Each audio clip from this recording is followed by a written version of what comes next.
Welcome to Rauta. As you can see, it's quite dark already here in the afternoon, and yet I'm bound to do yet another review.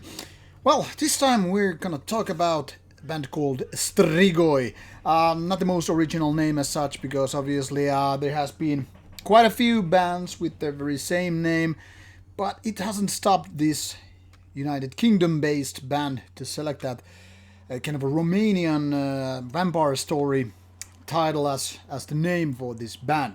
Or should we say project, because this is kind of a side project of Paradise Lost main man Gregor Mackintosh.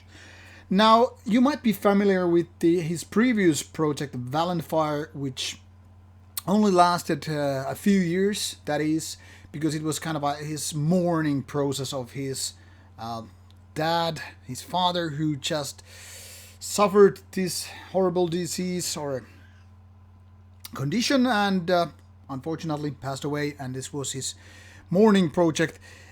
But it seems like Paradise Lost was not enough for him to project his personal feelings, to go on with the process and such, and Valenfire took that place.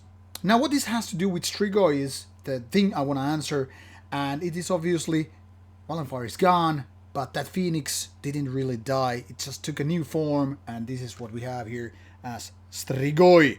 Abandon All Fate is the debut album of this one, and let's unbox this jewel case a little bit. So this operates basically as a two-man band, yet it certainly benefits of having Paradise Lost and Valenfire drummer Valtteri Väyrynen from Finland, the young talent who has been playing with Paradise Lost and Valenfire at the same time. Now, this operates as a two-man band, and Gregor is the face of the band, obviously, and it's very much the centerpiece. And for example, Valtteri won't be playing in the live setup. Once again, things might be asked, what this has to do with Valenfire? Well, first of all, this old school death metal, meeting again with crust, even grindcore-ish parts, is very much like close relative to Valenfire's music.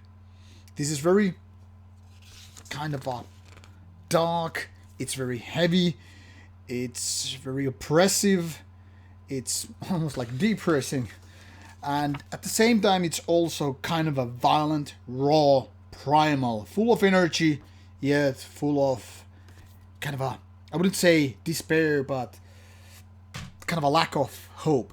And that's what makes this album so nice.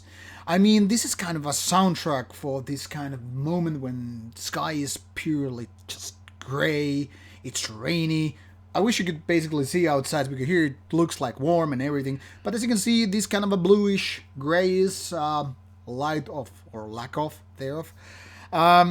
This is very much like a soundtrack to those gloomy nights that winter, especially the winter solstice, is about to bring on us.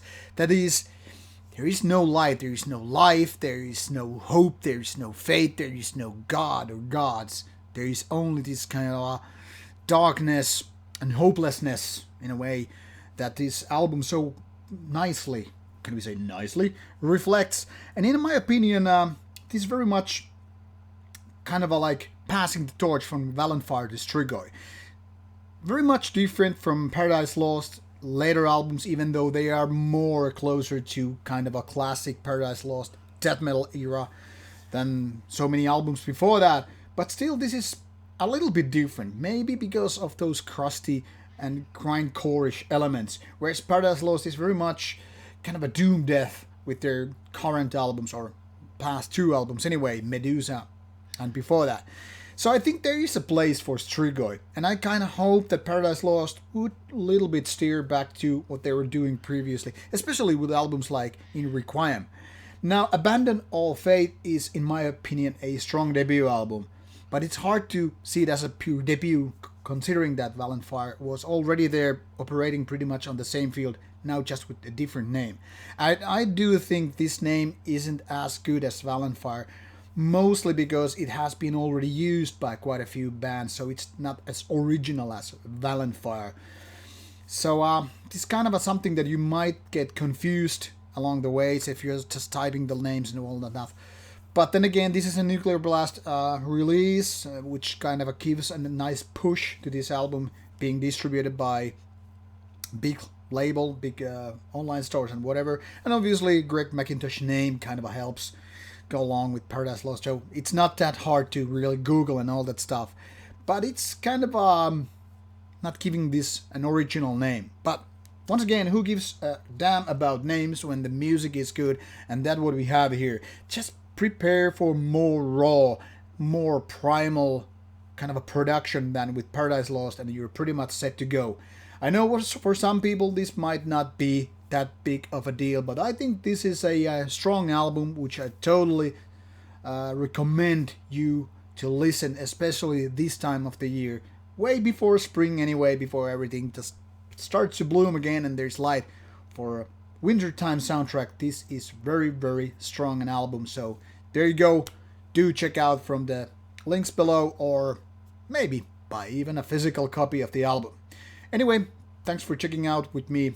Take care and see you later with more Rauta stuff coming your way.